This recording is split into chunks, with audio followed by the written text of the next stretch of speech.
יום מאוד מאוד גדול לתולדות הפודקאסט.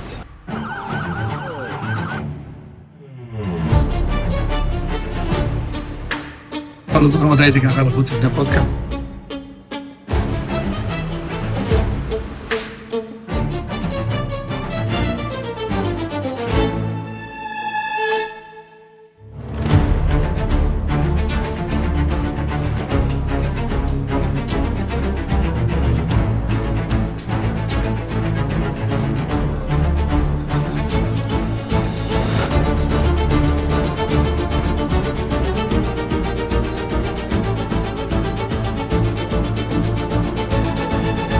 ביבי נתניהו הגיע לפודקאסט. אזהרה, הפודקאסט של בן ברוך עלול להיות ממכר. המוג'ו של בן ברוך, עוצמתי, מצחיק ומרגש. הגיוני שתתמכר. כל מוצ"ש, פרק חדש. מי זאת פני? לא. פה אני... זה בי פאני, זה תוכנית חדשה שיש לי. כן, זה תוכנית תמיד. חדשה שיש לי, שאני עושה פה ממש עם קהל. יש קהל פה ויש עולים סטנדאפיסטים פחות מוכרים, כל אחד עושה 2 דקות, ואז הוא בא יושב איתי ועם עוד 2 קומיקאים ותיקים יותר, כזה פאנל כזה, הוא יושב איתנו פה ועושים כזה פודקאסט מהיר, שיכירו קצת, ויש לזה המון חשיפה וצפיות, ויש אחרי זה זמר בסוף, ותוכנית לייב, ממש לייט נייט, שאני מפיק בעצמי. וכמה צופים בזה? מעל 1.5 מיליון צפיות לדבר הזה, וכל פרק הזה 150-200 אלף צפיות. זה עדיין חדש, יש לנו 21 פרקים? כן, 21 פרקים. תגיד לי, מי זה הקומיקאי הזה שאני רואה ביוטיוב, עם, אתה יודע, עם מגן דוד גדול? יוחאי ספונדר. ספונדר. כן, יוחאי ספונדר, כן. עושה שירות חשוב. בטח, בוודאי, כן. למה קראת לדה מוג'ו פודקאסט? ישבתי בבית בצהריים ככה לפני 6 שנים, קצת אחרי הקורונה כזה, או בין הגלים של הקורונה, וחשבתי כאילו מה אני כאילו רוצה להגיד, ומה מיוחד, מה מעניין כאילו לפחות שאני מרגיש אצלי, ופתאום היה בטלוויזיה איזה סרט על איזה מישהו שיש לו את המוג'ו שלו. המוג'ו הזה, ופתאום המילה הזאת תפסה אותי, והתחלתי להתגלגל, לשחק עם זה, וזה נתקע ככה, להגיד לך אם הייתי מחליף את השם. היום קוראים לזה הפודקאסט של בן ברוך בעיקר, אבל מוג'ו זה כזה הילה כזה. טוב, לא מאמין שאני פותח את הפרק הזה, אבל זה קורה. כבוד ראש הממשלה, ביבי נתניהו, הגיע לפודקאסט, מה שלומך? שלומי טוב, ואתה, בן, איך אתה מרגיש? אני נרגש, חייב להודות, ברוך השם אני בטוב, אני אולי קצת בג'טלג כזה, אבל מאוד מאוד עדין, חזרתי מארצות הברית לפני כמה ימים, אבל אני בטוב ושמח מאוד שהגעת, ויש לי את הכבוד לשבת איתך לשיחה. שמח להיות פה, דבר. שמע, הדבר שהכי מעניין אותי כאילו ככה, איך זה כאילו להיות איזה 2 עשורים ואולי אפילו יותר בלי פקקים כאילו, אתה זוכר מתי פעם האחרונה היית בפקק? אתה זוכר מה זה פקק? כן, אני זוכר ואני גם רואה אותם, ואנחנו עובדים על, איך אומרים, לפתוח אותם. אתה יודע, אני אגיד לך את הפקק שאני זוכר, אוקיי? אני הייתי חייל בסיירת מטכ"ל, אחר כך קצין בסיירת מטכ"ל, וחלק מהפעילות שלנו היינו עושים בתעלת סואץ, וחלק היינו עושים ברמת הגולן, בסוף כדי להיכנס לסוריה. אז חלק ניכר מהשירות שלי, הייתי נוסע על כביש בית ליד, היה ככה בצד היו אקליפטוסים, כביש בית ליד, ואיכשהו היית מזדחל בכביש הזה, אבל זה היה בסדר, ואז אתה מגיע לוואדי ערה, כדי לפנות ימינה לגולן, כן. ושם אתה נתקע אחרי 1,000 מסעיות, וזו מדינה קטנטנה, ולוקח לך 4-5 שעות להגיע לרמת הגולן. אז שהייתה לי הזדמנות כראש ממשלה, הלכתי ופשוט אמרתי, בוא נפרוש כאן, אתה יודע, את כביש 6, בוא נעשה כאן, זה כבר היה בתכנון, בוא נמשיך כאן עם רכבות, עם מנהרות, עם גשרים, ואתה יודע מה? עדיין יש פקקים. עדיין יש פקקים. השאלה אם הדבר הזה, ההתפתחות הזאת לא נגמרת, זאת אומרת, תמיד יש, כי האוכלוסייה מן הסתם גדלה, אז תמיד יש תוכניות, זאת אומרת, תמיד יהיה לנו פקקים, אני חוזר מהופעות בלילה, ואנחנו כאילו, זה 50% סיכוי שאני הולך לעמוד עכשיו. נכון, יש לזה רק בסוף פתרון אחד, אבל איך אומרים, אולי נקדם את זה אחרי הבחירות. אתה יודע מה זה? לא. בולט טריין. וואו. אם אתה עושה בולט טריין, ורובה תת-קרקעית, מהמרכז לכרמיאל, מהמרכז לבאר שבע, המדינה הופכת זה כמו ביפן, היית ביפן, ראית את זה? כן, וואו, זה מטורף. האיש של ה-350 קמ"ש. נכון, 350 קמ"ש, אתה מגיע מהר מאוד. אחר כך זה לוקח לך בערך שעתיים להגיע מהבית לפתח תקווה, נכון? יש עוד אפשרות, אגב. אתה בפתח תקווה כאן, נכון? לא, אני מבת ים, אני ממש, אני כאילו... וכמה זמן זה לוקח? למזלי, אני כאילו די נגד התנועה פה, אז 10 דקות מהבית שלי, המקום נמצא. תבורך. כן, לגמרי. בגדול אנחנו בימים של מונדיאל, ומעניין אותי, האם ראש הממשלה, קודם כל, אם יש לו זמן לראות איזה, לתפוס איזה משחק מונדיאל. מה, בלייב? אולי בלייב, אולי בלייב אין סיכוי, כי אנחנו תמיד בישיבות עובדים, אני מסיים את העבודה בדרך באחת לפנות בוקר, משהו כזה, והולך הביתה, והמונדיאל עוזר לי מאוד, משום שהוא גמר את הריב שלי עם אשתי, כן? כי אני רוצה לראות נאט ג'יו ויילד, היא רוצה לראות איזה תוכנית בישול אוסטרלית כזאת, יש דבר כזה. והמונדיאל זה מקום של הסכמה, אז אתה רואה את הקודם, כן. בתור בן אדם, גם שלפעמים חוזר הביתה מאוחר אחרי הופעות, ואשתי לא ממש, גם לא נשארת ערה, וגם לא תמיד מתלהבת. עד כמה זה קורה אצלך, אם אתה מסיים יום שלך באחת בלילה? לא, היא נשארת ערה. באמת? היא נשארת ערה, וזה הזמן היחיד שלנו באמת לדבר. ואחרי שאנחנו מדברים, אז אתה יודע, מסתכלים על... אני מחפש את ארגנטינה. כן. אתה יודע למה?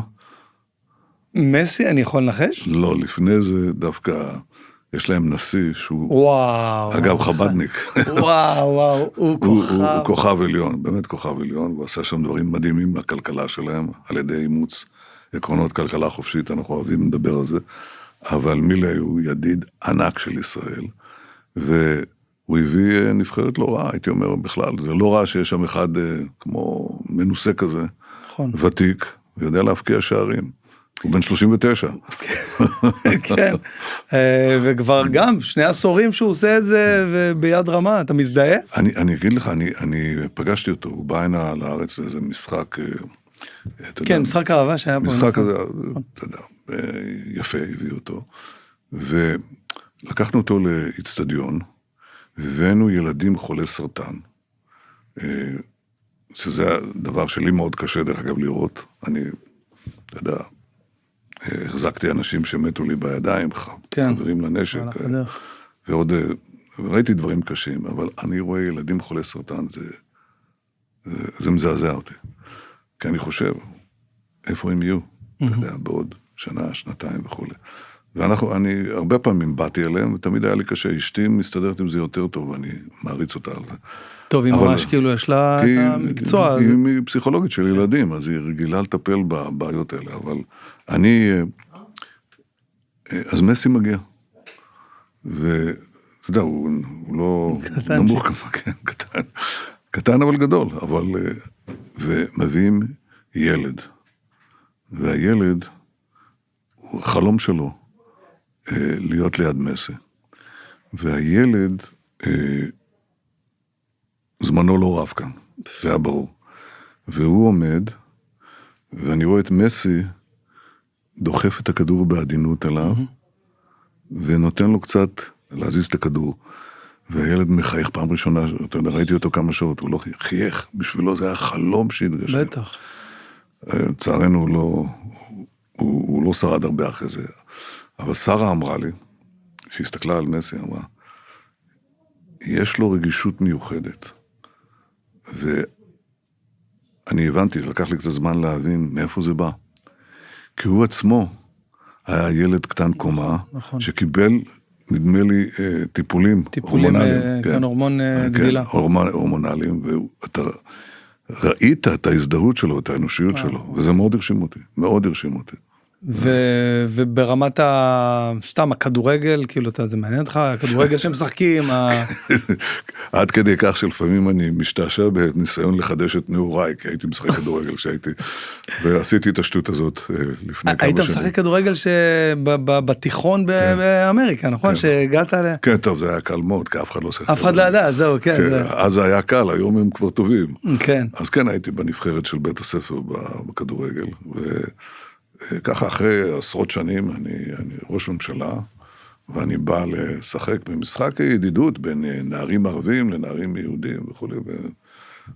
אומרים לי, טוב, בוא תנסה את כוחך, ואני כדרר קצת ונותן בעיטה לשער, ואני מרגיש שמישהו דקר אותי. אתה מכיר את זה? בטח. כן, בעקב אכילס. וואי. זה טוב, אז כמה חודשים עם גבס, מרפא אותך מהרצון הזה להמשיך את הבעיטות הסיבוביות האלה, אתה יודע. הייתה לך גם פציעה בילדות בתיכון, מהספר לא, זה היה ניתוח. כן, הוציאו לי את הסחוס באחת הברכיים. למזלי לא שאלו את זה במבדקי קבלה ליחידה. אז רגע, אז אם באמת אנחנו הולכים לדבר קצת על הילדות, על אחורה בזמן, ככה לכיוון הילדות שלך, אז חלק בלתי נפרד מהילדות שלך, בעצם יוני, גיבור ישראל, השם ייקום דמו, שבעצם אנחנו עכשיו 50 שנה, מאז מבצע אנטבה, ואולי אפילו ככה ברשותך, אולי נכון הדבר, אולי להקדיש לו את הפרק הזה. ואולי גם לדבר קצת עליו, להגיד, כי אני למשל, אני שמעתי הרבה, לפני הספר שמעתי הרבה על יוני נתניהו, אבל פתאום הבנתי שהוא היה משהו באמת יוצא דופן. הוא באמת היה כזה, קשה, יש אנשים שהכירו אותו בחייו, כולל מילדותו, והוא תמיד היה ברור שהוא משהו מיוחד. גם לי זה היה ברור, אף לפי שהוא היה גר איתנו בבית, הוא היה ברור לנו שהוא מאוד מאוד מיוחד, מאוד שונה. כן, הייתי שמח שכבד את זה, שאתה מקדיש את התוכנית הזה לו, והייתי מקדיש את זה לכל גיבורי ישראל. והיום שזה יום ה1000 למלחמה. נכון, היום ה1000. לכל אלה שלחמו ולאלה שנפלו. ואני רואה את המשפחות שלהם, זה כמו משפחה שלי, אני מרגיש ככה. הייתי אומר גם לאלה שנפצעו, כי הם נושאים את הצלקות האלה בגוף ובנפש, והם גיבורים גדולים. בכל אופן, אני יכול להגיד לך שיוני היה שונה, אם אתה רוצה שאני אספר לך כמה הוא היה שונה. שמח לשמוע, לפני זה סתם אני רוצה להבין מה לתפיסתך, אם היום יוני נתניהו בינינו, מה הוא, ואולי גם מה אתה? תראה, אי אפשר לדעת, אני מדבר על זה עם אחי עידו הרבה, מה היה קורה, אילו. אבל אתה יודע, אין פלייבק בחיים, זה רק הולך forward, כן. אתה יודע, אין, רק הולך קדימה. אז אני לא יכול, יש ויכוח, כי יוני היה באמת, הוא היה כמו גיבור מיתולוגי כזה, כי היה לו גם את אצילות הרוח והנפש וההקרבה, כל הדברים האלה שעולים במכתבים שלו. כן. ומנגד הוא גם היה מאוד, זאת אומרת, הוא היה מאוד אנושי, מאוד שכלתני, מאוד רגיש, אבל גם, הייתי אומר, גם מאוד אוהב עמו, אוהב ארצו, כן. אוהב משפחתו, והוא היה אח בכור נפלא. אני יכול לספר לך אני הייתי הסנדוויץ', אתה יודע, באמצע. כן. אתה, יש לך אחים ואחיות? אני הבכור, כן, יש לי אחים ואחיות. הבכור, יש לך יתרון עצום. הבכור יש לו יתרון גדול. אני גם חושב ככה, אבל גם אחריות גדולה. נכון. עכשיו, זה בדיוק הנקודה, זה הסיפור. אמא שלי הייתה אז עושה גלידה ביתית. לא היה גלידה בסופרמרקטים כמו שיש היום. גלידה ביתית. הייתה עושה גלידה ביתית, שם את זה במין מגש כזה של אלומיניום, מקפיאה את זה, ויוני היה מוציא את זה מהמקפיא, וחותך את זה ל3 חלקים, אתה יודע, יוני, עידו ואני. ואני, בתור האח הסנדוויץ', אמרתי, תשמע, אתם מקפחים אותי. באתי בטענות. אתם מקבלים את החתיכות היותר גדולות. עכשיו תחשוב, יוני, אני בן 8, יוני בן 11, ועידו בן 5.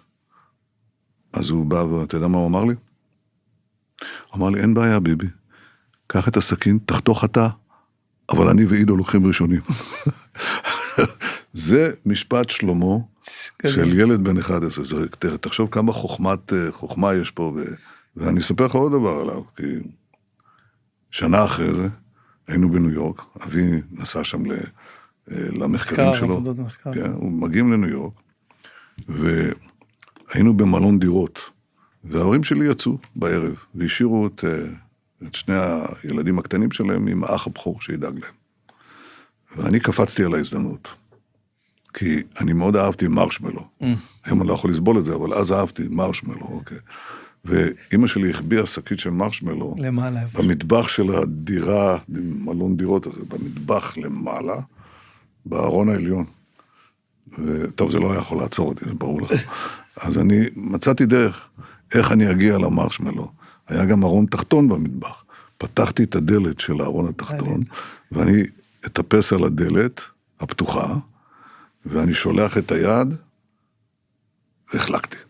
והקצה, הפינה של הדלת, פצעה אותי בפצע נורא כאן בירך, והכל נפתח, וכילוחי דם. אתה מתאר לעצמך, אני נזעקתי. ואתם בבית לבד. אנחנו במלון הזה, בדירה הזאת, במלון לבד, אין טלפונים, אין פלאפונים, אין כלום. ופתאום יוני ניגש אליי, ופשוט בשקט אומר לי, ביבי, אל תדאג, אני אטפל בך. הוא ילד בן 12. היומן. אומר לי, עידו, תפרוס מגבת גדולה על המיטה. הוא השכיב אותי על זה, ניקה לי את הפצע, הביא עוד, חבש אותו, ואחר כך הוא עשה משהו שרק לימים הבנתי מה הוא עשה. הוא עשה לי חוסם מורקים. עשה לי חוסם מורקים. והרגיע אותי לגמרי. זה קור רוח שהיה לו, זה ילד בן 12, רק כדי להבין. וכשההורים שלי חזרו במאוחר בלילה, הם פשוט לא האמינו מה שיוני עשה. וכשאני מסתכל על זה בפרספקטיבה של ימים, של שנים, גם אני לא מבין איך הוא עשה את זה.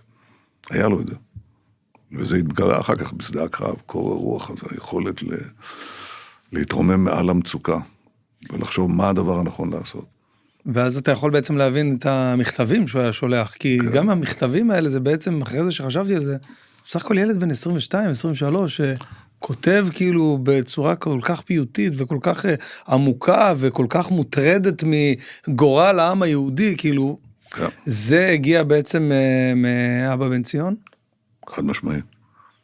גם מאמא, אבל אמא הייתה, אתה יודע, איך אגיד לך, היא הייתה הציר של המשפחה, היא ניהלה את הדברים באופן מאוד, מאוד פרקטי, היא הייתה מאוד, תמיד היו שואלים מה לעשות, אז אומרים, תשאלו את צילה, צילה תמיד יודעת מה לעשות.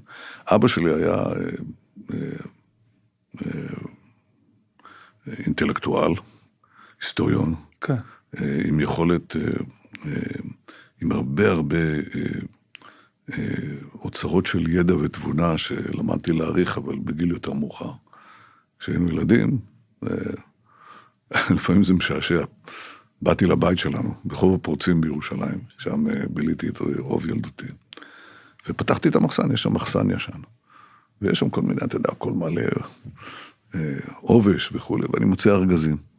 ובארגזים האלה אני רואה מחברות שלי מכיתה ד' בבית ספר יסודי הדרום. ואני רואה מחברת היסטוריה. אני פותח, אני קורא, שמה, וואו, זה חיבורים, לא להאמין שילד... חברים על המכבים, על תרבות יוון וכו', וזה הכל כתוב בכתב יד של ילד, אבל זה ברור שהוא הכתיב לי את זה. הוא הכתיב לי את זה, אז אתה מתאר לעצמך שהוא בהחלט השפיע עליי כבר בגיל צעיר, אבל...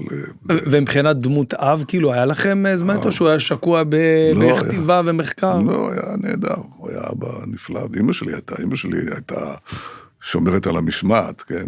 אבל יום אחד היא התעייפה, כי אני הייתי בתור הבינוני, האמצעי, כן? האמצעי, אתה יודע, אתה פורץ גבולות, וקראו לי העקשן, הייתי מאוד עקשן, מאוד מאוד עקשן. אז יום אחד הצבנתי את אמי, והיא אמרה לאבא שלי, בן ציון, היא אמרה, בן ציון, טפל בו. ואני ככה רץ, הוא קם ככה לטפל בי, אני לא חושב שהוא רצה לטפל בי, אבל זה לא חשוב. הוא היה מאוד, מאוד קל איתנו, אבל אמא שלי ביקשה שהוא יטפל בי. אז אני רץ לחדר, קצה הסלון שלנו, סלון ארוך כזה, ופתאום אני מסתובב אליו ככה עם הידיים, אתה יודע, על המותניים, ואני אומר, ואני בן 4, משהו כזה, ואני אומר, רק בגלל שאתה יותר גדול, זה לא אומר שיש לך את הזכות להכות אותי, להרביץ לי. אז אבא שלי סיפר לי את זה. אז הוא אומר לי, הוא חשב לרגע ואמר, את יודעת מה, צילה, הוא צודק. הוא צודק, הילד צודק. לא, היה אבא נפלא. גם עזר, כפי שאתה רואה, גם בשיעורים, אבל הייתה לי ילדות מאוד מאושרת. יש מקריאה בספר האחרון, הייתה אולי איזושהי מגמה דווקא להציג את אולי חינוך של ההורים שלך, כאילו קצת יותר קפדני לא, לגמרי לא. בכלל דרגות החופש שהיו נהוגות אז לילדים בירושלים, הייתה כפר כזה, כפר פתוח עם שדות, היו שדות, ומהבית שלי ראו את בית לחם כמעט, מבואות בית לחם, היום כבר יש משהו שמפריד באמצע. חלק מזה אני, בזכות דברים שאני גם קידמתי, כמו הר חומה ודברים אחרים. אבל לא, הם דווקא היו מאוד מאוד מאוד ליברליים במובן הזה שיצאנו החוצה, תן לילדים, הם יבינו לבד מה צריך לעשות, ומי שבאמת השליט שלום ביני ובין אחי הצעיר עידו, היה יוני. הוא עשה את זה בצורה מאוד רגישה, אבל מאוד אחראית. אבל עדיין, אח גדול, חייב להיות איזה משהו, איזה זיכרון שיש לך, אתה יודע, זיכרון מאח גדול, הוא לא יכול להיות שהוא תמיד היה בדמות המלאך הזה, המלאך השומר, בטח היה. הוא היה, הוא גם היה מתבדח, אתה יודע, הוא נפצע במלחמת 6 הימים, אני זוכר שהוא נפצע 3 שעות לפני סוף המלחמה. מסוף המלחמה, כן. בגולן, במוצב בגולן, ששם הוא בא להציל חבר שלו שנפגע בצוואר, הוא ניגש אליו, ואז הוא חטף כדור במרפק, עם כאבי תופת, וזחל לקווים שלנו, קם והתעלף. אז לקחו אותו לרמב"ם, לבית חולים רמב"ם, ובאתי לבקר אותו. וכשבאתי לבקר אותו, הוא היה חבוש. הוא אמר, אתה יודע מה, ביבי, בוא נלך לנמל פה, ננגב איזה חומוס. אנחנו אהבנו לנגב חומוס עם פיתות צלויות. אתה מכיר את זה? כן, בטח. מי לא מכיר? פיתה על הגז, מה שנקרא. פיתה, בדיוק. אבל הייתה בעיה, משום אתה יודע, ההנחיות היו שם, אי אפשר, החולים האלה לא יכולים לצאת החוצה. זאת אומרת, לא נפתור את זה. בזמן שהוא היה כאילו אמור להיות בשיקום או משהו? הוא היה מאושפז. הוא היה מאושפז, כן. אז הוא אמר, זה לא בעיה. הוא ראה שם, אתה יודע, מעיל לבן כזה, חלוק לבן של רופא, לבש את זה, ודוקטור נתניהו עם אחיו הצעיר, עברנו דרך המחסומים, הלכנו לנמל, נגבנו חומוס, מצוין, אני זוכר את זה עד היום, וחזרנו, אנחנו חוזרים, ועכשיו אנחנו נכנסים לחדר, יש שם אחות צעירה, והיא מסתכלת, והיא רואה מה הוא עושה, ונתן לה חיוך אחד, אמר את זה. הייתם איזה 2 חתיכים כאלה בגיל ה-20 שלכם, נתתם לה איזה קריצה? לא אני. לא. אני כאילו מנסה לפרוס את השנים אחורה, גם באמת מקריאה בספר, עוד לא סיימתי אותו, אבל באמת כתוב, זה אתה כתבת את הספר? כאילו ממש, לא, זה משהו שטעיתי, אם יש לך זמן לשבת לכתוב, כאילו אני... היה לי זמן, אתה יודע מתי, הייתי באופוזיציה. ואני חייב להגיד, אני חייב להודות לבנט וללפיד. אחרת הספר הזה לעולם לא היה נכתב. לא היה רואה. חלק כתבתי גם במליאה, כשבאיזה הצבעות אינסופיות, ואני שקוע בספר, ומעליי צועקים את הפקודות להצביע כן ולהצביע לא וכו' וכו'. ואני, אתה יודע, אני עסוק, אני כותב, וטעיתי פעם אחת.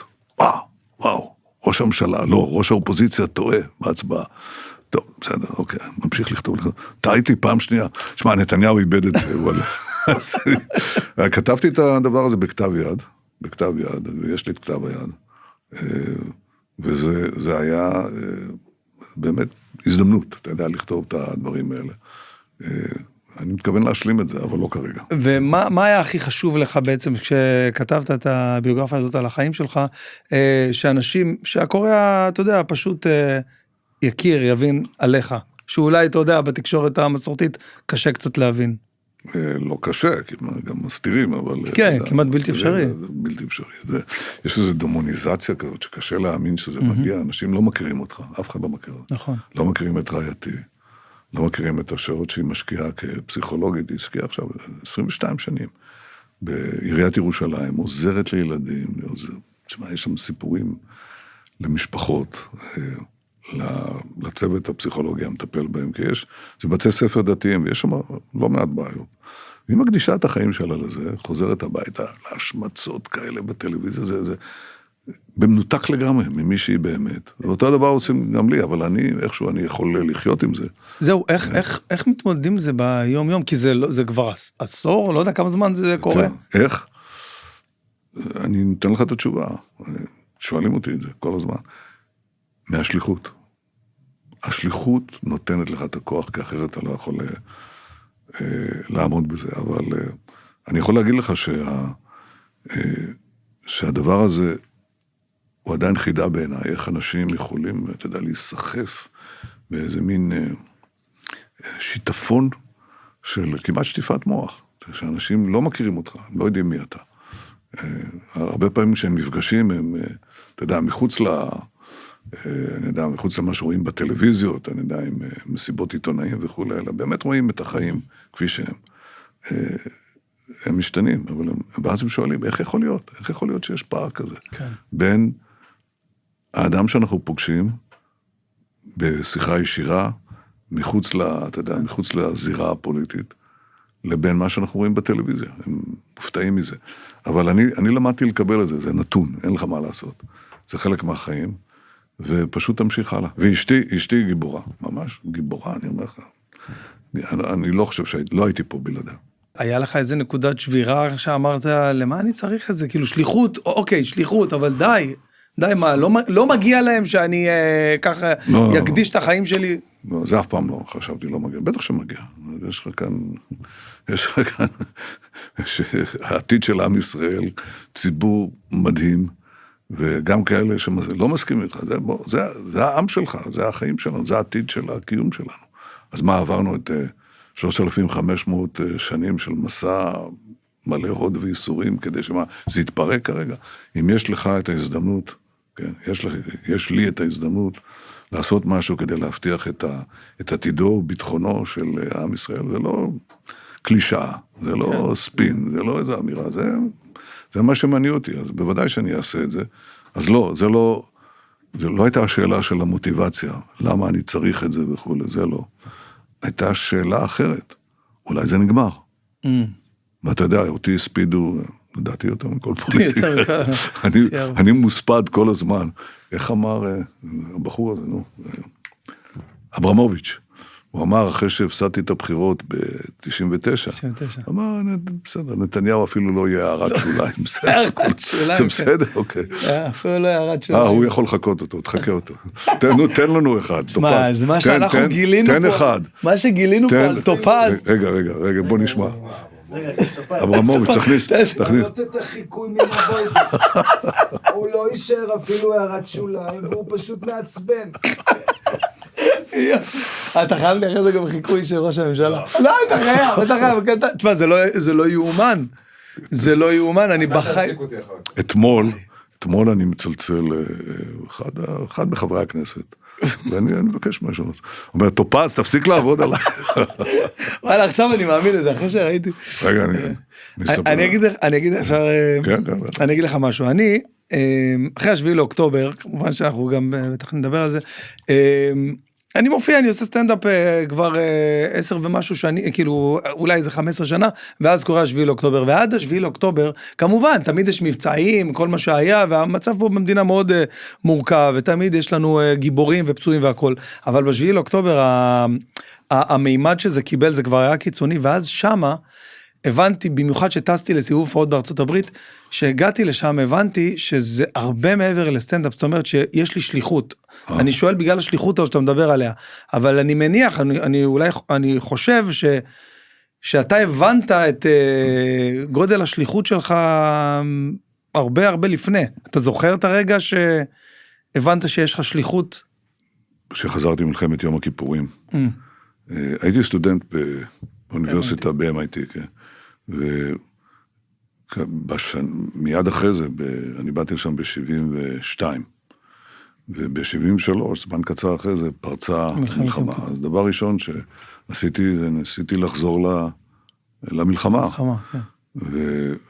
והיינו קבוצה של סטודנטים מ-MIT ישראלים, ונסענו, כמעט התהפכנו בדרך, כמעט שלא הגענו, אבל הגענו למטוס השני, יצאתי במטוס השני לארץ, הוא היה מלא מילואימניקים. איזה מטורף. והמטוס חזרה כבר חלק קטן מהם כבר לא היו בחיים.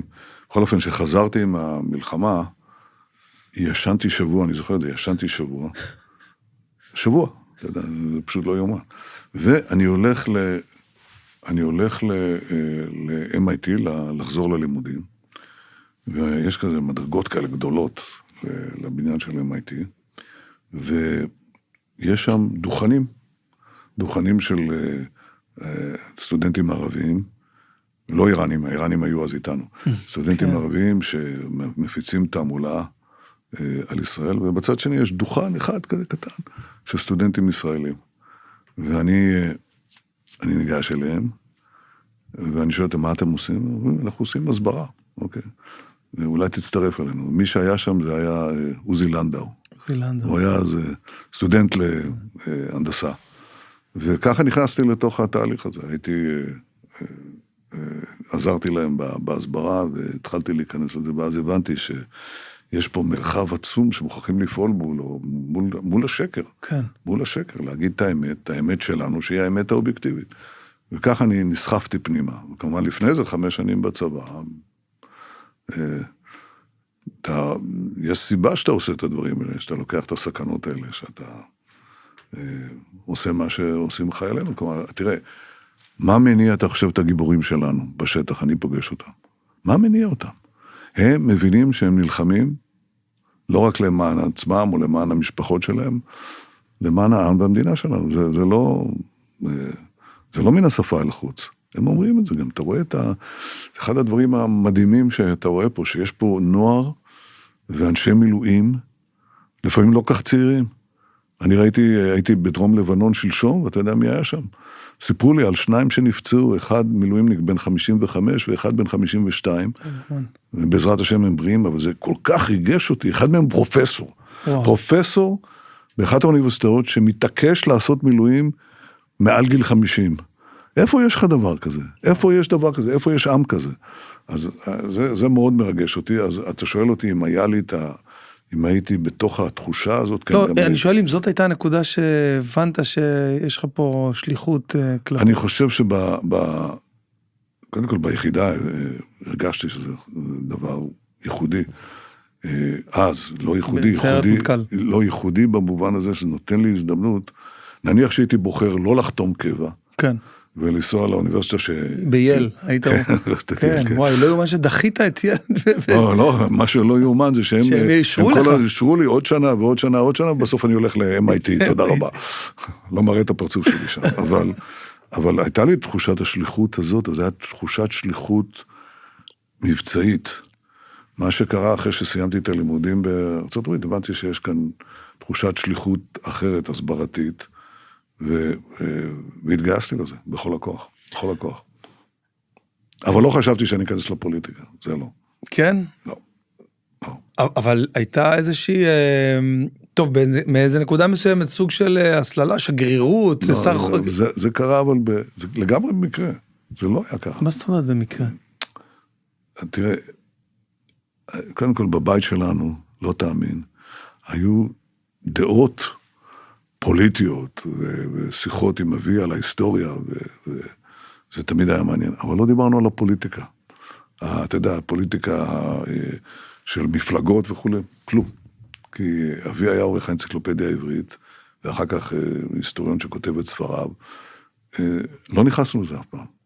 אז לכן לא הייתי מוסלל לתוך הפוליטיקה, כמו שאתה אולי עשוי לחשוב. זה לא הייתי בכלל ככה. אבל כשנכנסתי לתחום הזה של ההסברה, אני הבנתי שאנחנו במאבק גדול מאוד, ורציתי לתרום בכל דרך. וזה בעצם משהו שהכין אותי, אבל מותו של אחי באנטבה, במבצע יונתן, שבו חילצו את כל החטופים שהיו לנו, זולת אחת, דורה בלוך. כן, היא נרצחה בהוראת אידי אמין, הדיקטטור של אוגנדה, בבית החולים בקמפלה, אז אי אפשר היה להביא אותה, אבל חוץ מזה הביאו את כולם חזרה הביתה. כמעט כולם חיים. חוץ מאחד גם. מבחינת הכוח הלוחם, רק אחד נפל, וזה יוני. ואני ידעתי את זה, דרך אגב. אני הרגשתי את זה. מה זאת אומרת? כן, הרגשת את זה שזה... אני הרגשתי את זה. כי אני לא מבין עד היום איך ידעתי את זה, אבל אנחנו היינו בבוסטון, וחגגו שם, זה לפני 50 שנה. זה היה יום הולדת ה-200 של ארצות הברית. היו שם חגיגות, ופיקניקים, ומנגלים אמריקנים, וכו' וכו', וכולם חוגגים, ואנחנו, הסטודנטים הישראלים, גם כן נמצאים יחד, ופתאום מגיע טלפון. לא מגיע טלפון, פורצת ידיעה, שהמטוס הזה שנחטף כמה ימים קודם לכן לאוגנדה, שכוח ישראלי, כוח קומנדו ישראלי, חילץ את החטופים והם בדרך לארץ.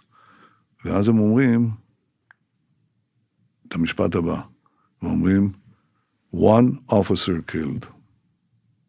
ואני שאלתי, אמרתי, רגע, למה אומרים officer? ממתי אומרים officer? אומרים soldier, חייל. למה אומרים officer? זה מאוד הטריד אותי, למה הם אמרו officer?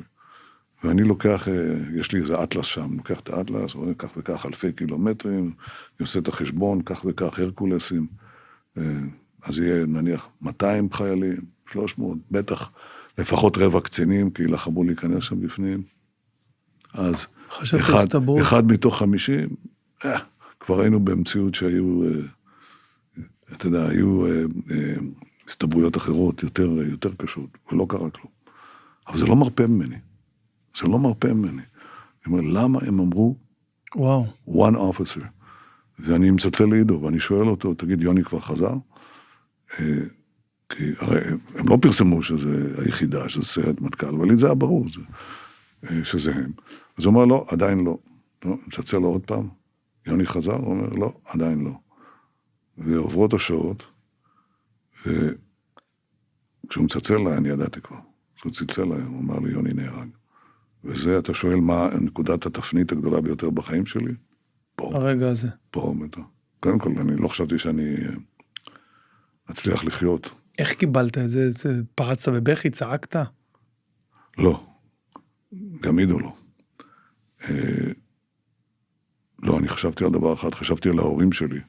אבי לימד באותו זמן באוניברסיטת קורנל, 7 שעות נסיעה, ונסענו באותו לילה עם חבר אחר ליחידה שלמד ב-MIT גם כן, צביקה לבנה, ונסענו לשם 7 שעות, באיזה מסע ייסורים, אני לא יכול לתאר את זה בכלל. וכשהגענו לאזור שאבי ואימי גרו בהם, במגורי הסגל, היה שם חלון כזה גדול, שמשקיף החוצה, ואני הלכתי בשביל, ואני הולך לבשר להם את הדבר הזה. ואבי צועד ככה, הלוך וחזור, שקוע במחשבה, ידיים שלובות ככה מאחור, ופתאום הוא מסתכל, והוא רואה אותי, והוא אומר, ביבי, והוא הבין על המקום, היה לו איזה מין פליאה, ופתאום הוא הבין מיד. ואז הוא התחיל, הוא צעק זעקה איומה, ואחר כך שמעתי את הזעקה של אמא שלי, ואני יכול להגיד לך, זה היה, אם אפשר בכלל להאמין דבר כזה, זה היה עוד יותר קשה ממותו של יוני. והיה נורא. אבל אני חייב להגיד לך, אני לא חשבתי שאני אתגבר על זה. אני באמת לא חשבתי, כי יוני היה כל כך, חלק כל כך עצום מהחיים שלנו. והיו לנו כל כך הרבה קשר כל כך עמוק, כל כך עמוק. וזה היה כמו לגדול לך, אתה יודע, המשפחות השכולות מכירות את זה.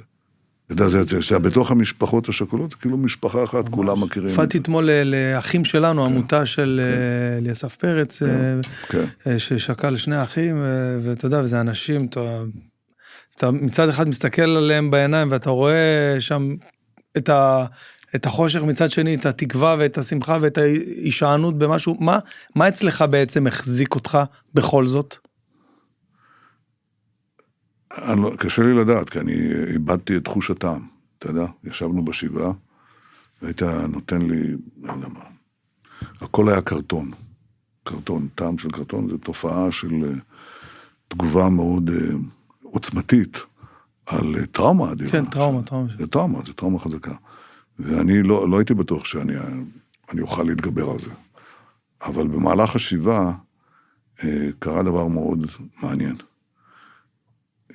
אנשים התחילו לבוא והביאו מכתבים שיוני כתב להם. למשל, הגיעה אישה בת 30, יוני נפל כשהוא היה בן 30, כשהוא פיקד על היחידה.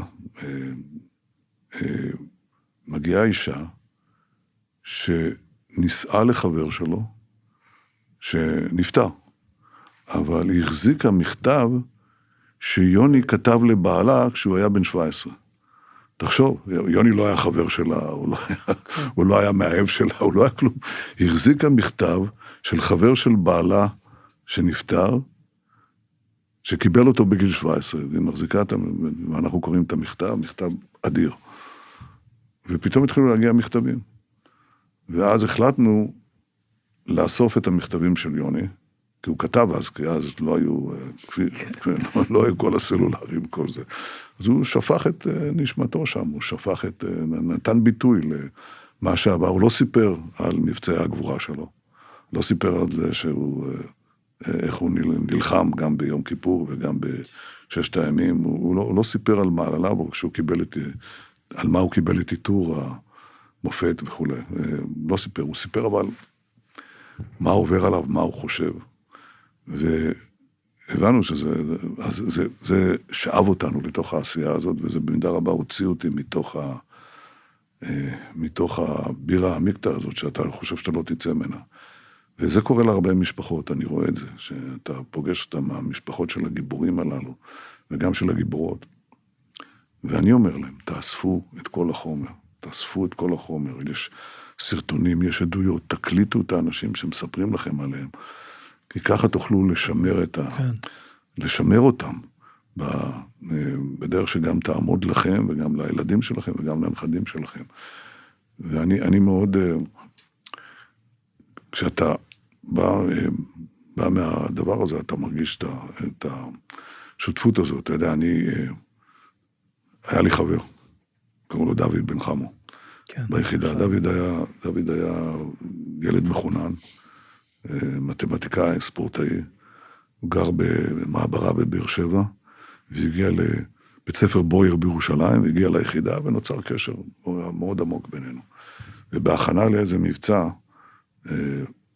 הוא הפעיל מרגמה שהתפוצצה לו ולעוד בחור יוצא מן הכלל, זוהר ליניק, והם נפצעו קשות. ואני לקחתי אותו, אני ישבתי איתו ברכב אחד, וזוהר היה ברכב אחר, ודהרנו לתל השומר, בית החולים, ודוד מת לי בידיים. 30 שנה לא הייתי שם, לא יכולתי להגיע להלוויה, כי הייתי עסוק בדברים אחרים, בתור חייל. ואחרי 30 שנה בערך, אני הולך לבית הוריו, ושם אמו, שאתה עדיין בחיים, היא מקבלת אותי, והיא פותח ומראה לי את החדר של דוד. כאילו אתמול. לא שינתה שם כלום. 30 שנה החדר הזה לא היה כלום. ולכן כל פעם שאני נדרש לחשוב, לשלוח אנשים לקרב, אני חושב על ההורים שלי, אני חושב על האמא של דוד בן חמו, אני חושב על ההורים, אני חושב על זה, ולכן אני חושב שצריך להיות מאוד תקיף, אבל לא פזיז. כי אנחנו עוסקים בחיים של הדברים הכי יקרים לנו. ספר לי על הפגישה שלך עם הרבי מלובביץ'. אני עכשיו אחרי שבת ב-770, חזרתי באורות. היית שם. וואו, זה מרגש. תראה, אני הייתי שם כביכול, לא זכיתי לראות את הרבי בחייו, למרות שיש כאלה שטוענים שהוא עדיין שם והכל, אבל איך היה לך בעצם... זה היה בשמחת תורה, לדעתי בשנת 84, אני חושב. ואני שירתתי אז כשגריר ישראל באו"ם, והגיע יום אחד לבקר אותי מישהו שטען שהוא מכיר אותי, הוא היה לבוש ככה בשחור, כמו חסיד, אתה יודע, עם זקן. ואני מסתכל עליו, הוא אומר, ביבי, אתה לא מכיר אותי? זה שמריה. שמריה הראל. אני זכרתי את שמריה, בחור יפה תואר, ככה. כן, ופתאום הוא סיים את הצבא, וחזר בתשובה, ונהיה חסיד של הרבי מלובביץ', והוא אמר לי, בוא, אגב, בא מקיבוץ של השומר הצעיר, זה מאוד מעניין. ובכל אופן, הוא אומר לי, תשמע, היום ערב שמחת תורה, בוא נלך אל הרבי. ואנחנו יוצאים לשם, ויש שם אולם לאלפי חסידים, ואתה יודע, הם יושבים, מחכים לרבי. אגב, הוא נראה אותו דבר היום, בדיוק, הם לא שינו שם ספסל. לא, זה ספסלים, ויש שם גם יציע כזה. כן, יציע, הכל נראה אותו דבר, לא שינו כלום. לא שינו, אני בא לשם, מכניס לי הומה בחסידים, אתה יודע, עם גבעות וודיות של כיסאות, יושבים שם כולם, ומחכים לרבי. ופתאום הדלת בצד נפתחת, הרבי, לא רואים את הרבי, כי הוא לא היה גבוה קומה, אז הוא ככה עובר בתור איזה מין נחיל כזה, נפתח, עולה לבמה, ועם הגב אליהם מתחיל, אתה יודע, לקרוא, עדיין בשקט, ועם הגב אל הקהל. אז שמריה אומר לי, ביבי, עכשיו, אני אומר לו, עכשיו מה? הוא אומר לי, עכשיו, לך אל הרבי. אני אומר לו, אבל הוא עסוק, הוא אומר, לך, עכשיו. טוב, בסדר. אז אני עולה לבמה בשקט, אני ניגש אליו, בתחיל אורחימו, אני תופח לו על אתה יודע, על הכתף, בעדינות, כתף ימין שלו, אני זוכר את זה עד עכשיו. אז הוא מסתכל ככה, ואני אומר לו, דיברתי באנגלית, לא ידעתי שהוא דובר עברית, כן. ידעתי, אבל חשבתי לדבר איתו באנגלית. אז אמרתי לו, רבי, I came to see you, באתי לראות אותך. אז הוא מסתכל עליי ככה, הוא אומר, just to see, not to talk. אז התחלנו בשיחה, והיא נמשכה 40 דקות, בעברית. מה? בעברית, כן. היא נמשכה 40 דקות. אני אגיד לך מה קרה. פגשתי, אני שומע פתאום, אתה יודע, 5 דקות עוברות, והכל בסדר, 10 דקות עוברות, אני שומע רחש מהקהל, אני גוזר להם את הרבי, 10 דקות, 20 דקות, 30 דקות, 40 דקות, בסוף, אתה יודע, בסוף הוא הסתובב, אני תכף אספר לך מה הוא אמר לי, ואני יורד מהבמה, והרבי יורד עם ספרי תורה, ורוקדים במרכז העולם, עם איזה אור יקרות כזה שנשפך עליהם, אני חשבתי שאני רואה את נצח ישראל. אני מאוד התרגשתי. עכשיו, מה הוא אמר לי? הוא אמר לי, אתה הולך עכשיו לבית השקר הנצחי, כך הוא קרא לאום, ותזכור שאתה נכנס לעולם שכולו חושך, מחשך גדול, הוא דיבר על זה בהגהה אשכנזית, והוא אומר לי, תזכור שגם בעולם החשוך ביותר, אם אתה מדליק נר אחד של אמת, האמת הזאת תיראה למרחקים. וזה בעצם משהו, הוא רצה שאני אעשה שעשיתי, ועכשיו תלך קדימה, עכשיו fast forward, כן, כמה שנים. לאום של עכשיו? לא, לאום של אז, אבל אחרי 4 שנים באום, אני חוזר לארץ, אני אומר לו, אני חוזר לארץ. והוא מאוד רצה שאני לא אעזוב, כדי שאמשיך לו להדליק את נרות האמת לגויים, כן. לומר את האמת שלנו. הוא פעל רבות, לתת את האור שלנו שם, דווקא בתפוצות. אז הוא רצה שאני אשאר שם. ואני אמרתי לו, לא, אני מתכוון לחזור ולהתמודד על מקום בכנסת. כן, אז הוא אמר, אבל יש פה עבודה גדולה לעשות. ואני אמרתי לו, גם שם. אגב, זה הכל מוקלט. אני אומר את זה בפרפרזות, אבל זה די דומה למה שהוא אמר. ואז הוא אומר לי, טוב, אז לך, ותהיה לך תמיכה גדולה משמיים, והוא אמר, אבל תצטרך להתמודד, פחות או יותר מה שהוא אומר, תתמודד עם 119. 119, נכון, זה הדיבור. מה זה 119? אחד אתה לא נותן לי.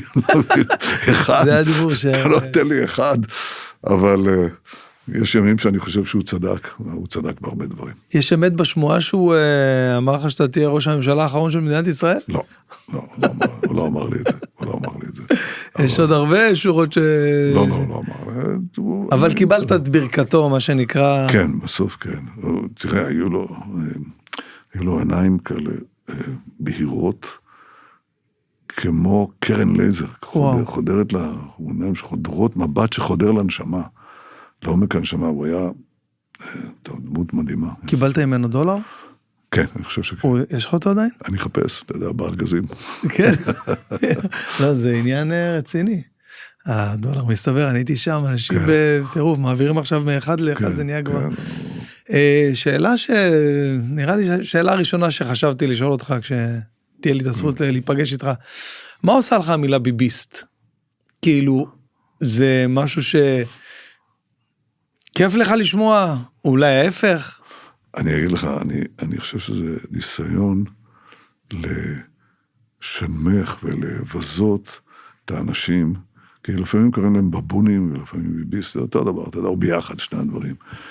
וזה ניסיון ככה של התנסות, של איזה פטרוניות. אבל מי אתם? זה חלק עצום בעם, כן? מי אתם? שתחשבו ככה, מה? הביביסטים האלה, הם לא מבינים שמדינה פלסטינית חייבת לקום, הם לא מבינים שאי אפשר ללכת נגד איראן, לא מבינים שאנחנו צריכים להרכין ראש שצריך, וכו', כל מיני. לא מבינים ולא מבינים ולא מבינים, מבינים היטב. האנשים הכי ערכיים, הכי חכמים, חדי מחשבה, וגם מחפשים את האחדות. אני רואה את זה דווקא במחנה הזה, מחפשים את האחדות, הם לא רוצים את הפיצול הנורא הזה, ותמיד הימין מושיט את ידו, השמאל, לצערי.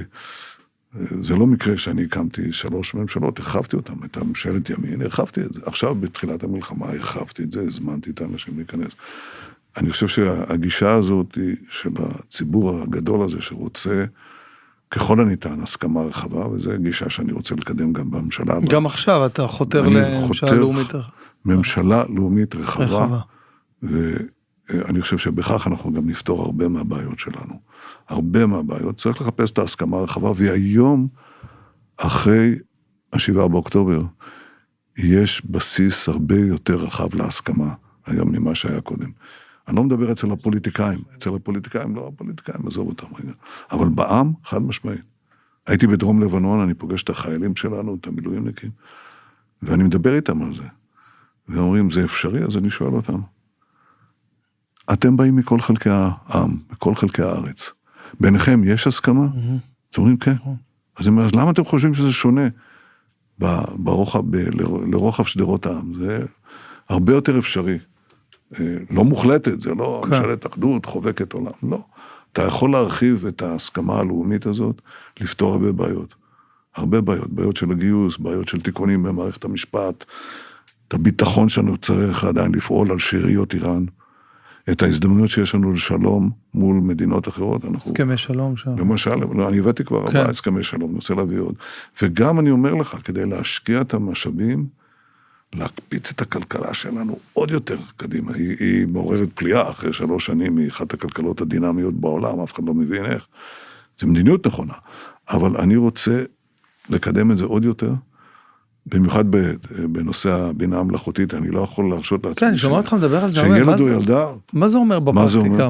זה אומר, איך אתה מלמד ילד היום? אתה שם אותו בכיתה, לצערי גדולה מדי, נניח 40 תלמידים, אבל זה אפשרי. רצוי יותר קטן, אבל בסוף, למה אתה אומר שאתה רוצה כיתה יותר קטנה? למה? שיהיה יותר אישי.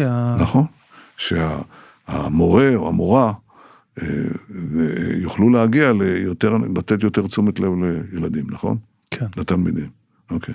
היום מפתחים תוכנות של בינה מלאכותית, שהילד שהוא נכנס לתוך התוכנה הזאת, הוא מקבל מורה פרטי שלו.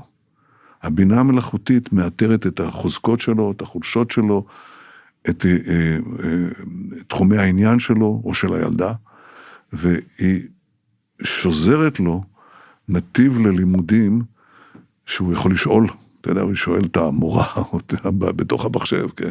שואל אותם שאלות, והיא עונה תשובות, או הוא עונה תשובות, וזה מזניק אותו כפי שלא היה אפשרי. זאת אומרת, האמצעי הזה מאפשר לך להגיע לכל ילד וילד ולקפוץ מעל המסוכה הזאת, שאתה מוכרח מורה פיזי ואישי לכל ילד, אז זה לא יהיה. אתה יכול לעקוף את זה, כן. ואפילו לעבור את זה. אתה כן צריך עדיין מחנך ודמות של מחנך או מחנכת שם, וגם את הקשר החברתי שילדים צריכים לדעת, שהם לא חיים רק כן. מול הקליקים מסכים, האלה. כן. כן. זה כן. אז אני רואה בזה דבר עצום. עכשיו, זה ההזדמנות שלנו. אנחנו יכולים להיות... להוביל גם בתחום הזה, אתה מתכוון? חד משמעית, אנחנו נהיה הכי טובים בעולם, או בטח ב2-3 הראשונים, וזה גם מקפיץ את המדינה, וזה גם מקפיץ כל ילד וילדה. ואני רוצה שיהיה חוג. אתה יכול, אני רוצה שזה יהיה ניתן לכל משפחה שרוצה, כל זוג הורים שרוצים שהילדים שלהם יקבלו את החוג הזה, אז החוג ילמד אותם בינה מלאכותית. וזה לא... זה דבר עצום, משום שזה גם מקדם את המדינה, אבל זה גם נותן הזדמנות לממש את הפוטנציאל של כל ילד וילדה בישראל. זה דבר עצום. אנחנו חייבים לעשות את זה, כי אם לא נעשה את זה, נלך אחורה. אתה מגיע לרעיונות האלה לבד? כאילו, יש לך איזה מישהו שממליץ לך, אני מניח שכן, מן הסתם, אבל... בטח. אני מדבר עם הרבה אנשים, אבל אני גם קורא הרבה מאוד. אני קורא הרבה מאוד. אתה יודע, אני שואל לפעמים את הילדים, אתם זוכרים מה זה? יש דבר כזה שנקרא ספר, יש שם כאלה. עם הדפים, כן, ממש פיזית. דפים, אתה יודע, אפשר לדפדף, אתה יכול לחזור בחזרה יותר בקלות, אתה יכול... אני, אף על פי שאני מתעניין גדול בטכנולוגיית ההווה והעתיד, אתה עדיין חוזר... אני קורא הרבה ספרים, אבל אני משתדל לקרוא ספרים, הדברים האלה. אני גם מדבר עם אנשים, אתה יודע, אני מדבר עם אילון מאסק ועם רבים אחרים, מדבר איתם באופן תדיר, ואני שואל אותם, מה הולך להיות? מה יקרה? לאן הוא הולך? כי אנחנו חייבים להקדים את כל המדינות. אנחנו קיימים פה בגלל שאנחנו חזקים. אז אני רוצה שנהיה חזקים בכוח, אבל חזקים גם ברוח, וגם חזקים בטכנולוגיה. אני אמרתי לפני 10 שנים, אנחנו נהיה אחת מ5 המדינות המובילות בסייבר. צחקו עליי, כן. והתחלנו ללמד סייבר, אתה יודע, גם בצבא וגם בתי ספר תיכון וכו'. והיום אנחנו לא במספר 5, אנחנו מספר 2. וואו. אתה יודע מי מקדים אותנו? מדינה קטנה שקוראים לארצות הברית. ארצות הברית. אבל ישראל היא מספר 2 בעולם בסייבר. זה לא יאומן. ואנחנו צריכים להיות שם בצמרת, בבינה מלאכותית, וזה לא דבר ארטילאי, זה רק המערכות הכולליות שלנו, ביטחון ובריאות וכו', לא, זה כל ילד וילדה. כל ילד וילדה. שהם יכולים להשתמש בכלי הזה, זה יעצים אותם, זה יעשיר אותם. זה אחת מהמטרות שלי. אני רוצה את זה, הממשלה העתידית, שגם תמשיך למנוע, כל עוד אני ראש ממשלה, אין נשק גרעיני לאיראן, גם לא יהיה, ולא לאף אחד אחר באזורנו. זה אחד. ודבר שני, כמובן, ישראל היא מדינת הלאום של העם היהודי. יהודים יכולים לבוא, יש אנטישמיות יותר מתמיד שיבואו הנה. והדבר השלישי, אין מדינה פלסטינית. ודבר רביעי, מדיניות ביטחונית אקטיביסטית נגד הטרור, עם אזורי ביטחון אצלם, לא אצלנו, כמו שיש לנו בלבנון, כמו שיש לנו גם בעזה, היום אנחנו שולטים על כמעט 70% מעזה, הם לא יכולים לתקוף אותנו. והדבר החמישי, כלכלה חופשית, טכנולוגית, שמגיעה לכל בית, כל בית. אלה הדברים הכלליים, ואני אומר, כל מי שרוצה, אני לא מחרים אישית אף אחד. כל מי שמקבל את העקרונות האלה, מוזמן להצטרף. אני חושב שזה מה שדרוש לנו היום, מול ההזדמנויות וגם מול האתגרים. יש עוד, אתה יודע, עוד אתגרים לא מעטים, באזור שלנו.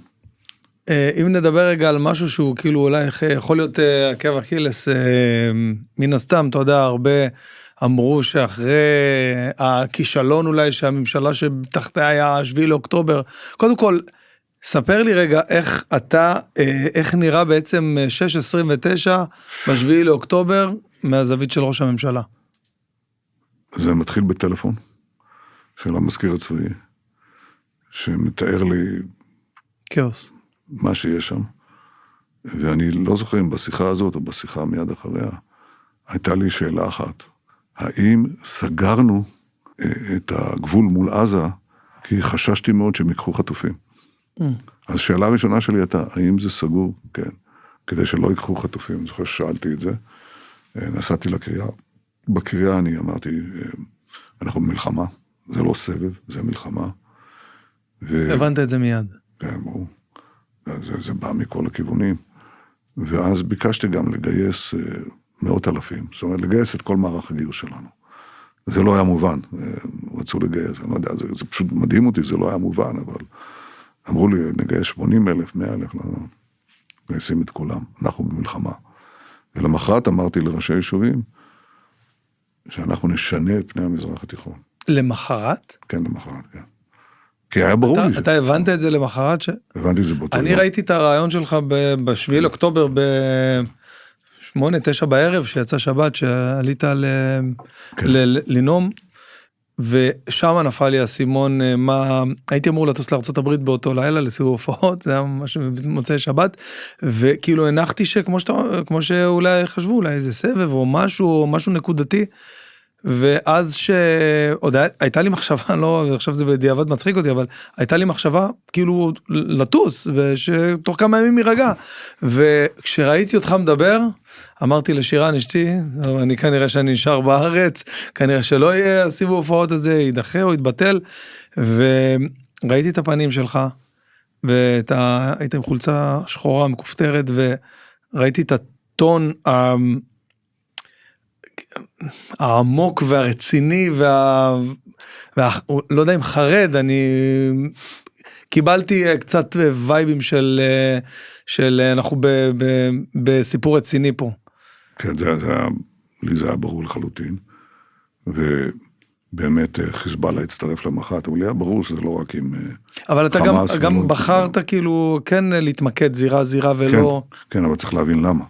זאת אומרת, קודם כל היה ברור לי שאנחנו נלחמים עם השלוחות של איראן ועם איראן, ושזה בסופו של דבר יגיע לשם. אבל בניהול המלחמה, אני קורא הרבה ספרי היסטוריה, אז גם זה הרבה ספרים על מצביעים ועל ניהול מלחמה. ואחד הלקחים העיקריים זה, אם אתה יכול להתרכז בזירה אחת עצימה, ולא לפצל את עצמך לכמה זו.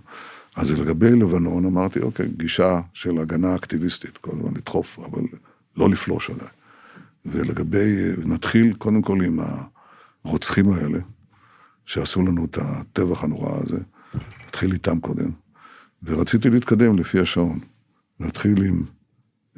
להתחיל עם חמאס, לעבור לחיזבאללה, לעבור אחר כך לאיראן. והיה ברור לי, אמרתי את זה גם, אנחנו נשנה את פני המזרח התיכון, ואמרתי את זה משום שהיה ברור לי, שאנחנו לא נסתפק רק בלהכות את חמאס שוק על ירך, אלא צריך להכות את ציר כולו, והציר כולל גם את איראן. לא יאומן שזה קרה, זה ברור לי. נשמע פנטזיה. כן, אולי אנשים חשבו ככה, גם חשבו שלא נשחרר את כל החטופים, אף אחד לא האמין, אני האמנתי, כי אני לא יכול, אתה יודע, יום אחד אולי נכתוב עוד ספר, אבל אני לא הולך לעשות את זה בזמן הקרוב. נסיים את 500 עמודים, תן לסיים קודם את הספר הזה. take your time. אבל אני כן חשבתי שאנחנו צריכים לטפל קודם כל בזירה הזאת, ואחר כך לעבור ללבנון, ויש אנשים שרצו, ואחר כך לעבור לתקוף את איראן, משום שאיראן רוצה להשמיד אותנו. והשלוחים שלה רוצים להשמיד אותנו, הם רצו לפלוש אלינו באופן סימולטני, באופן בו זמני, גם מהצפון וגם מהדרום, ושהם יביאו גם את כל אלפי טילים ורקדות על הראש שלנו. זו הייתה התוכנית להשמדת ישראל, כך קוראים לזה, התוכנית להשמדת ישראל. כן. היא נתגלתה אחר כך, אבל לי זה היה ברור שהמאבק הוא עם איראן. ולכן השאלה הראשונה הייתה, קודם כל, האם אנחנו במלחמה? אמרתי כן. האם צריך לגייס את כל המילואים? כן. האם צריך להיכנס קרקעית לרצועת עזה? כן. ביידן אמר, אל תיכנס. אני אמרתי לו, ג'ו, כמו עם טראמפ, אני מכיר אותו עשרות שנים, אמרתי לו, ג'ו, אין דרך אחרת. חייבים להיכנס. המומחים שלנו אומרים שיהיה לכם יותר טוב אם תישארו בחוץ ותפעילו אש מן החוץ. אמרתי, המומחים שלך טועים. הם לא מכירים פה את ה... אין לנו ברירה, אנחנו חייבים להיכנס. וכשנכנסנו, אז בא הוויכוח הגדול. והוויכוח הגדול היה, שאמרו לנו, קודם כל, אתם לא יכולים להשיג את החטופים, אם אתם לא בעצם נכנעים לתכתיב של חמאס, צאו מהרצועה, וניתן לכם את החטופים, ואני אמרתי... ואתה סברת שזה צריך להיות... אני חושב שזה אסון, משום שאם היינו עושים את זה, קודם כל חלק מהם חילצנו. איך חילצנו? על ידי לחץ צבאי חזק מאוד, וזה סייע, ובמידת הניתן, גם לחץ מדיני אמריקני. בכל אופן, לא חילצנו עדיין את כולם, וכדי לחלץ את כולם, כמובן גם לא הייתה עסקה אחרת חוץ מאשר קנייה, לא הייתה אף פעם עסקה אחרת, רק קנייה. תיכנעו לדרישה של חמאס, צאו מהרצועה, תתחייבו, ושיהיה גם התחייבות של מועצת הביטחון, כן? אתה לא יכול לחזור, כן? כדי שיטילו עלינו סנקציות אם נרצה לחזור. אז תראה, כל המבקרים שלי שאמרו, הם אמרו, אתה זוכר את זה בתוקף, בלהט, מוכרחים לצאת, אחרת לא נוכל לחלץ את החטופים. טוב, אני סברתי אחרת. וכדי להמשיך את המלחמה, ולא לעצור, ולא להפקיר להחזיר את השליטה של חמאס על הבתים ליד הקיבוצים שלנו, או ליד הערים שלנו, כן? נתיבות וסדרות וכו'. אמרתי לו, אנחנו חייבים להכות בהם, ולצמצם אותם, ובסוף למגר אותם. וכשלעשות את זה, היינו צריכים להיכנס לרפיח. ולמה לרפיח? כי רפיח, קודם כל יש שם גדודי מחבלים, ויש שם גם ציר פילדלפי. כן. זה הגבול עם סיני. ואם אתה לא שולט בציר פילדלפי, אז הם מעבירים דרך מנהרות, חמאס מתעשת, מתעצם וכו'. וכאן היה ויכוח גדול. למה ויכוח גדול? משום שארצות הברית של ביידן נלחץ על ידי כל הגורמים האנטי-ישראלים שהיום כולם מבינים שהם קיימים שם. והוא אמר לי, אם אתה ממשיך לרפיח, אני יוצר לך, עושה אמברגו על כל הספקת הנשק שלך. וזו הייתה שיחה מאוד קשה, מאוד קשה. ואני אמרתי לו, תראה, ג'ו, אתה נשיא ארצות הברית, אני מכבד את זה. אני ראש ממשלת ישראל, ראש הממשלה של המדינה היהודית האחת והיחידה, ואין לנו אפשרות אחרת, אלא להיכנס ולחסל אותם. זה כאילו הצבא של בעלות הברית, בימי מלחמת העולם השנייה, היה משאיר רבע מגרמניה בידי הנאצים. ואומרים, בסדר, אנחנו עוצרים פה. כי יש לנו שבויים אמריקנים אצל הנאצים, אנחנו עוצרים ולא גומרים את המשטר הנאצי הזה. אין לנו ברירה, אנחנו צריכים לכבוש את רפיח ולכבוש את ציר פילדלפי. אז אמר לי, לא תקבלו מאיתנו כלום. וכעבור יומיים, שלושה, אני חושב, בא שר החוץ שלו. לא, אתה אמרת לו, אוקיי? לא, אמרתי, Joe, you do what you have to do, and I will do what I have to do. אתה תעשה מה שאתה צריך לעשות, אני אעשה מה שאני צריך לעשות. ככה הסתיימה השיחה, לא זוכרים, היילישנה, אבל זה הרעיון. וכעבור כמה ימים מגיע בלינקן, שהיה אז מזכיר המדינה, שר החוץ, הוא אומר לי, אתה יודע שהנשיא הוא רציני? אמר לי, ברור, אני יודע, הנה, הוא הפסיק את הנשק. אז אימתי לחמו, אז אמרתי לו, אנחנו נלחם עם הציפורניים. ובאמת עשינו את זה בצורה יוצאת מן הקהל, קצת יותר מהציפורניים, עם הלוחמים האגדיים שלנו, וכבשנו את רפיח, וכבשנו את ציר פילדלפי, ועטפנו את החמאס, ועכשיו אנחנו דוחקים אותם פנימה, ומחסלים את המנהיגים שלהם, כל מי שהיה נטל חלק בזה. זה לא הייתה העמדה של האנשים שהיו בממשלה איתי, כן? אני הזמנתי את בני גנץ ואת אייזנקוט להיות בממשלה, והם דחפו, לחצו, שצריך לסיים את המלחמה, במיוחד אייזנקוט, הוא אמר, צריך לסיים עכשיו את המלחמה, ולקחת, לחץ את בני גנץ, מסכן, והוא יצא בסוף. ולמה? כי צריך לעשות את העסקה עם החמאס, ולסגת מכל עזה, אבל לא הייתי מוכן לעשות את זה, כי חשבתי שזה יהיה תבוסה ענקית, וחשבתי שאני אצליח לשחרר את יתר החטופים, מה שבאמת עשינו בהמשך. ואז, אחרי שלקחנו את רפיח, אחרי שתפסנו את פילדלפי, אחרי גיבשנו את הדבר הזה, עברנו לצפון, וגם שם הם אמרו, לא צריך להיכנס, לא צריך להיכנס ללבנון. אחר כך הם אמרו, לא צריך להיכנס גם לסוריה, שמחברת בין חיזבאללה בלבנון לאיראן. ואחר כך הם אמרו, גם לא צריך לתקוף את איראן. אני אומר, זה רשום. אנשים אמרו, ואם הייתי נשמע לאנשים האלה, לגדי ולבני וכו', שאמרו, תעצור פה, תעצור בח'אן יונס, נקבל את החטופים, ונחזור עוד שנה, שנתיים, 3, תודה רבה. כלומר, היינו נשארים. אף אחד לא היה נותן לך לחזור לשם.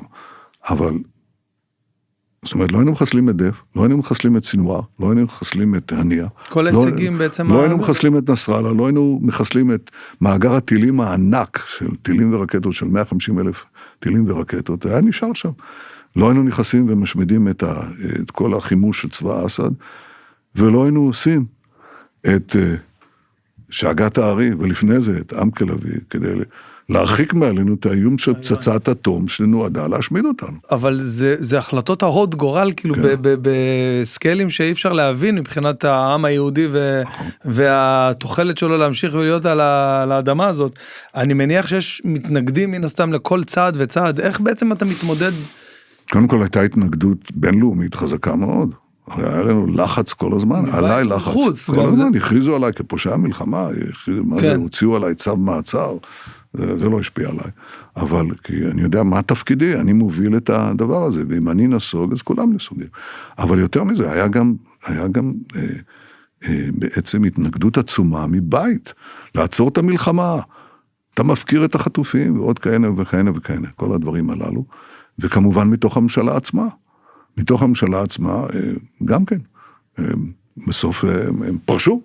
בני וגדי עזבו את זה, ואם הייתי נשמע להם, אז כל ההישגים הכבירים שלנו, כולל אזורי הביטחון שאנחנו מקיימים עכשיו גם בלבנון וגם בעזה, כל הדברים, וגם בסוריה, כל הדברים האלה לא היו מתממשים. והקטישה של איראן, הקטישה של מערך הטילים שלהם, הקטישה של 20 מדעני גרעין שלהם, חיסלנו ועוד ועוד ועוד, כל זה לא היה קורה.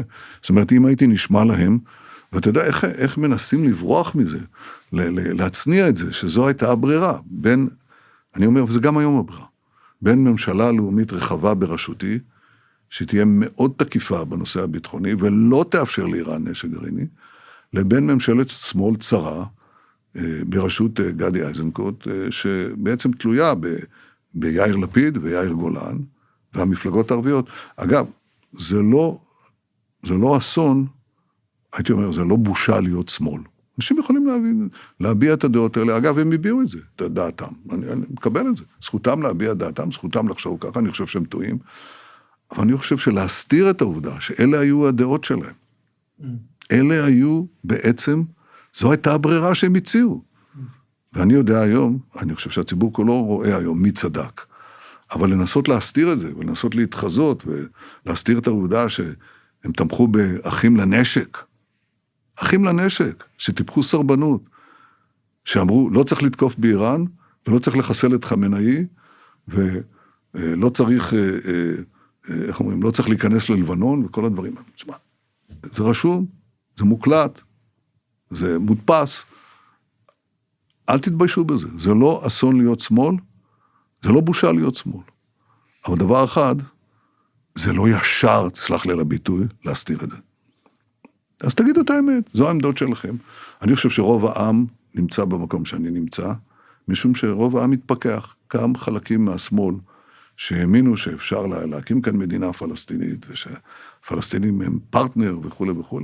אני חושב שהרוב היום מבינים... אתה מרגיש את זה? כאילו, יש דרך כאילו לאמוד את זה אולי, להבין? כן, יש כמובן סקרים, אבל אתה לא צריך סקרים, תצא. צא לרחוב. צא החוצה, פינת רחוב, תשאל אותם ותראה. אנשים חכמים, הציבור חכם, ולכן אני חושב שזו הברירה האמיתית, ואני מתכוון להקים את אותה ממשלה לאומית רחבה, כי אני תיארתי את חלק מהאתגרים, אבל יש גם הזדמנויות גדולות מאוד. אתה רואה את זה בלבנון כרגע. בהסדר הזה שעשינו, אני לא אומר לך שלא יהיו עוד בעיות, ונסות לאתגר אותנו. יש לך פלאפון אישי? מעניין אותי לדעת אם... יש לי, אבל הוא בדרך כלל מחוץ לחדר. כן, אבל אתה, כאילו, מי האנשי קשר המיידים שלך? זה טראמפ כזה? איך זה נראה? כן, אנחנו מדברים באמצעים אחרים, לפעמים הוא מצלצל אליי בטלפון שלי, כן, אבל רוב הזמן זה באמצעי קשר אחרים. סתם עוד שאלה שעניינה אותי בתור מישהו שהוא כאילו יודע, אני מניח הרבה דברים שאנחנו לא יודעים. יש עכשיו כל מיני דיבור שם, הממשל האמריקאי על UFOs, חייזרים, עניינים. יש משהו שאתה יכול לחדש לנו אולי, הבטיחו שנראה משהו ב-2026. אני לא יכול להגיד לך שאת זה, אני יודע הרבה סודות, אבל את הסוד הזה משום מה אין לי, אני אגיד לך. לא, אני לא ראיתי שום שום עדות לזה. לא יודע מה יש לאמריקנים. אני יכול להגיד לך דבר אחד, שאני מאוד מתעניין בפיזיקה וגם באסטרונומיה. אני קורא, אני אוהב לקרוא ספרים. אז עשיתי חשבון. הסתברותית. תראה, היקום הוא אינסופי, נכון? כן. אז באינסופיות הזאת, המחשבה שאנחנו היחידים שהתפתחנו כאן, התפתחו כאן חיים ואינטליגנציה, כן? זה בעצם המידע שעובר מתא לתא וכו', ובסוף מתפתח לשיחה הזאת שאנחנו מנהלים כאן. אגב, אני לא חושב שזה שיא הבינה האנושית, כן? שלא נחשוב. אבל זה בסדר, כן? עדיין המבה לא יכולה לעשות את מה שאנחנו עושים כרגע, אוקיי? לגמרי. אז בסדר, אז יש האפשרות שבמיליארדים על מיליארדים על מיליארדים של גלקסיות וכוכבי לכת וכו', לא התפתח, אין תנאים לחיים ואין אפשרות להתפתחות של אינטליגנציה, אני חושב שסביר שכן יש.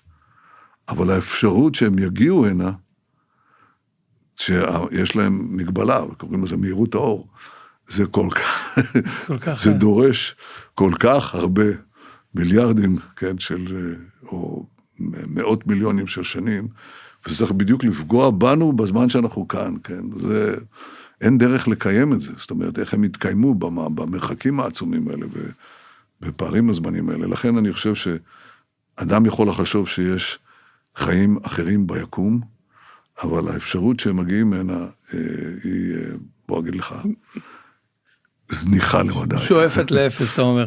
למינוס.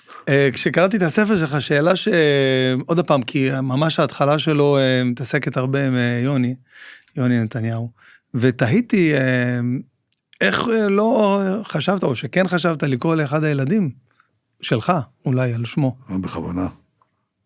שרה ואני החלטנו לא לעשות את זה. לא רצינו. משום שאתה מטיל על ילד משקל מאוד כבד, מאוד כבד. ולא רצינו. בהחלט לא רצינו שזה יקרה. אבל אני אמרתי, הוא נפל לפני 50 שנה, ואין יום שאני לא חושב עליו. אין יום אחד שאני לא חושב עליו. שמע, אז התחלנו עם יוני, וגם סגרנו עם יוני. אני פוגש את יוני, אתה יודע. מה זה אומר? אני פוגש אותו בשדה הקרב, אני פוגש אותו בשטח, אני פוגש את זה בקציני המילואים וחיילי המילואים והחיילים הסדירים שלנו, ואני רואה את הגבורה שלהם ואת הרוח שלהם, וזה בהחלט בדיוק הרוח של יוני. אני רואה אותם, אני פוגש אותם, כי הרי אמרו לנו, זה דור הטיק-טוק, זה דור שלנו, זה בדיוק הפוך. בדיוק הפוך, זה דור לוחם, זה דור נלחם, זה דור מנצח, זה דור הניצחון, ודור שספוג וחדור באהבת הארץ והנכונות להילחם ולהקריב למען הקיום שלנו, זה דבר אדיר. עכשיו אני אגיד לך למה זה כל כך אדיר, בכל זאת, ייקח דקה אחת להסביר את זה. אני פוגש מנהיגים של מדינות רבות, וכמעט וזה לא קיים. כמעט בשום מקום לא קיים. אין את הנכונות הזאת, אתה יודע, להרים את החרב, להילחם, לצאת לקרב, כדי להגן על המדינה שלך. זה דבר שהיום הוא ייחודי למדינת ישראל. זה דבר ענק.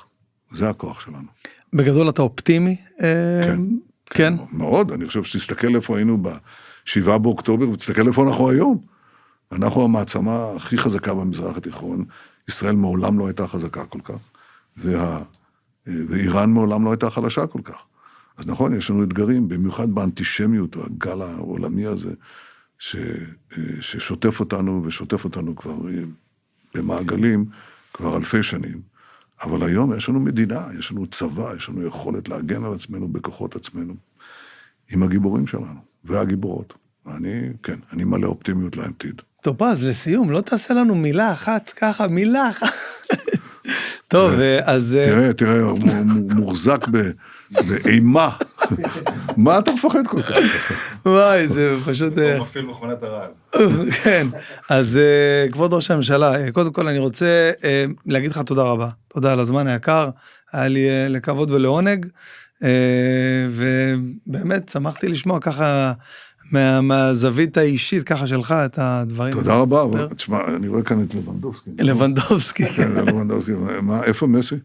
מסי האמת הבאתי לבן שלי, היה לי גם כזה של זה, ויש לי את החולצה של מסי פה. תביא, תשמע, הנבחרת ארגנטינה היא נהדרת, הנבחרת שאני ראיתי בדרום לבנון. וואו. הרבה מעל. הרבה מעל. מאחל לך בהצלחה, בריאות, בריאות, בריאות, ושלכל עם ישראל, שיהיו לנו ימים טובים ונדע בשורות טובות בעזרת השם. תודה רבה שבאת, אדוני ראש הממשלה. תודה רבה לך באמת. תודה רבה. תודה.